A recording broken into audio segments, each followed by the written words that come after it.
네. 자, 그렇다면 새로 국무장관으로 들어선 폼페이오는 어떤 인물인가? 그리고 이 사람이 북미 정상회담의 그 준비 과정에 끼칠 영향은 또 어떤 것인가? 우리 정부는 그렇게 나쁜 케이스는 아니다. 오히려 잘된 케이스인 것이 맞다라는 반응이기도 한데 그건 조금 이따 전해드리도록 하고요. 방금 여러분들께 소식을 전해드린 워싱턴의 정효식 특파원을 연결해서 폼페이오의 북미 정상회담 과연 어떻게 흘러갈지 좀 짚어보도록 하겠습니다.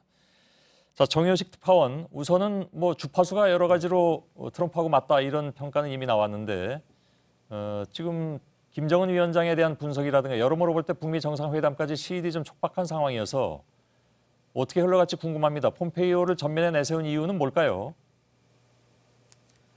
한마디로 친정체제 강합니다. 트럼프의 평가처럼 주파수가 같고 생각하는 게 비슷한 측근을 국무장관에 기용해 대북 협상을 이끌겠다는 겁니다. 트럼프 대통령이 직접 설명한 걸 들어보시죠. 예. We're always on the same wavelength. The relationship has been very good. 틸러슨과는 생각이 같지 않았지만 폼페이오와는 사고방식이 매우 비슷해 아주 잘 될 것이란 기대감을 보인 겁니다. 국무부가 아닌 폼페이오 국장이 이끄는 CIA가 펜스 김여정 회동 추진부터 정상회담 성사까지 사실상 대북 물밑 접촉을 주도한 것도 큰 이유입니다. 상원 인준 절차에 시간이 걸리는 만큼 폼페이오는 CIA 국장 신분으로 5월 회담의 준비팀을 이끌며 실무협상 지휘를 맡을 것으로 보입니다. 예. 대표적인 매파이기 때문에 일부에서는 혹시 이제 이게 강대강으로 가다 보면 일을 그르치지 않겠느냐 하는 우려도 나오고 있는 것 같은데 현지 반응은 어떻습니까? 네, 폼페이오는 지난해 북한 정권 교체론을 공개적으로 언급할 정도로 매파인 건 맞습니다. 그런데 트럼프 대통령도 사실 강경한 건 마찬가지입니다. 예. 폼페이오를 두고 같은 얘기를 트럼프보다 2배 빨리 하는 사람이란 평가가 나오는 것도 비슷한 맥락입니다.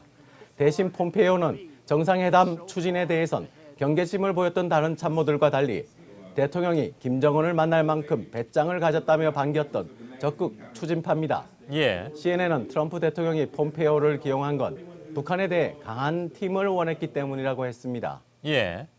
트럼프의 마음을 읽어서 오히려 신속한 대화에 도움이 된다 이런 평가가 있는 모양이죠? 네, 로버트 갈루치 대사와 함께 제네바 합의팀 멤버였던 조엘 위트는 워싱턴 포스트에 북한도 트럼프 대통령과 긴밀한 사이인 폼페이오 지명을 대화에 긍정적으로 볼 것이라고 진단했습니다. 폼페이오 스스로도 최근 북한 지도자 김정은은 아직 젊지만 국가를 통솔하는 능력을 갖고 있다며 CIA 성격 분석 자료를 통해 김정은에 대해 매우 잘한다고 자신했습니다.